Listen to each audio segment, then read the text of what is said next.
Assalamualaikum warahmatullahi wabarakatuh. Selamat pagi anak-anak. Bagaimana kabarnya hari ini?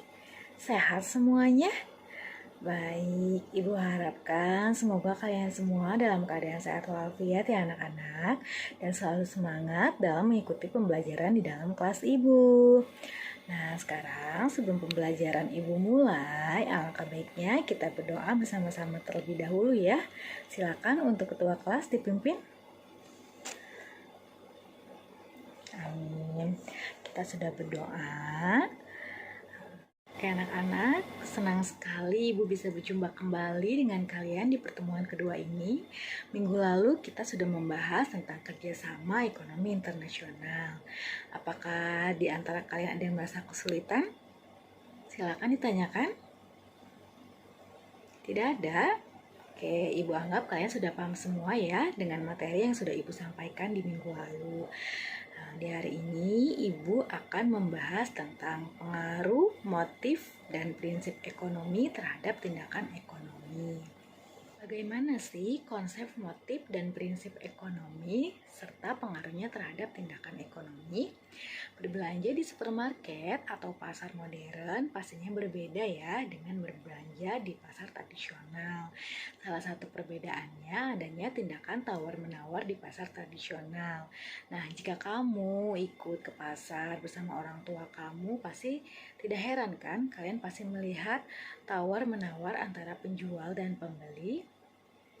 Nah, tindakan tawar-menawar merupakan suatu tindakan ekonomi yang dilakukan oleh penjual dan pembeli untuk menentukan harga suatu barang.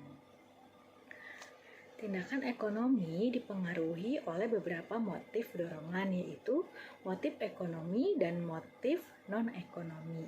Apa sih motif ekonomi itu? Ada yang tahu anak-anak? Baik, Ibu akan jelaskan di sini ya, apa itu motif ekonomi. Motif ekonomi adalah alasan untuk mendorong seseorang melakukan tindakan ekonomi. Contohnya begini, saat kamu memutuskan untuk makan sedangkan tidak ada makanan di rumah, pasti kamu akan dihadapkan oleh dua pilihan. Apa aja sih pilihannya? Yang pertama, kamu memilih untuk masak makanan sendiri di rumah, atau yang kedua, kamu akan membeli makanan siap saji. Kalau tindakan kamu melakukan dengan motif ekonomi, kamu pasti mempertimbangkan mana yang lebih hemat. Ternyata membeli bahan baku mentah dan memasaknya di rumah akan lebih hemat karena bahan-bahan dapat digunakan beberapa hari ke depan. Lalu selanjutnya ada macam-macam motif ekonomi.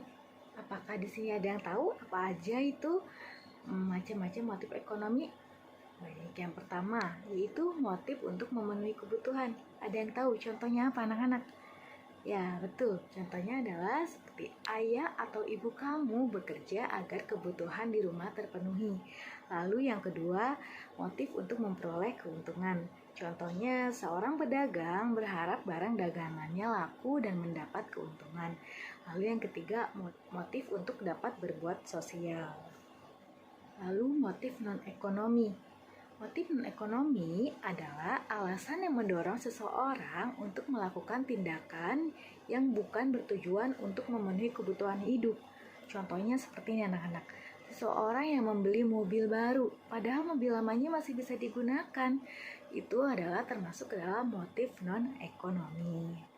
Lalu, bagaimana sih caranya supaya kita bisa mengontrol diri saat melakukan tindakan ekonomi? Nah, setiap orang harus memiliki pedoman atau arahan dalam melakukan tindakan ekonomi yang disebut prinsip ekonomi. Prinsip ekonomi adalah sebuah usaha untuk mendapatkan, memperoleh hasil yang sebesar-besarnya dengan pengeluaran sekecil-kecilnya. Mungkin kalian sudah tidak asing ya dengan kata-kata itu. Yaitu adalah sebuah pengertian dari prinsip ekonomi. Jadi, dengan adanya prinsip ekonomi ini, kita bisa memperhitungkan keuntungan dan kerugian saat melakukan tindakan ekonomi. Contohnya seperti harus tawar-menawar yang sudah Ibu jelaskan tadi ya. Iya, pernah gak sih ketika kalian pergi berbelanja bersama orang tua kamu pernah minta dibelikan sesuatu? Misalnya seperti mainan, baju, atau barang-barang yang sebenarnya gak kamu butuhin banget. Ayo ngaku. Kalau memang jawabannya iya, kamu harus stop melakukannya ya. Karena hal tersebut bertentangan atau berlawanan dengan prinsip ekonomi. Ada yang tahu di sini apa sih ciri-ciri prinsip ekonomi itu? Oke, yang pertama yaitu mengutamakan kebutuhan yang sifatnya lebih penting dan mendesak. Lalu yang kedua, bersikap hemat dan tidak boros. Dan yang ketiga yaitu mempertimbangkan keuntungan dan kerugian dari setiap tindakan ekonomi yang dilakukan. Baik, sampai di sini. Apakah ada pertanyaan anak-anak? Silakan ditanyakan jika memang kurang jelas atau masih kurang paham. Baik, bila tidak ada yang ingin tanyakan, kita sudah sampai di penghujung akhir pembelajaran hari ini anak-anak. Ibu cukupkan untuk pertemuan hari ini. Kurang lebihnya mohon maaf. Wassalamualaikum warahmatullahi wabarakatuh.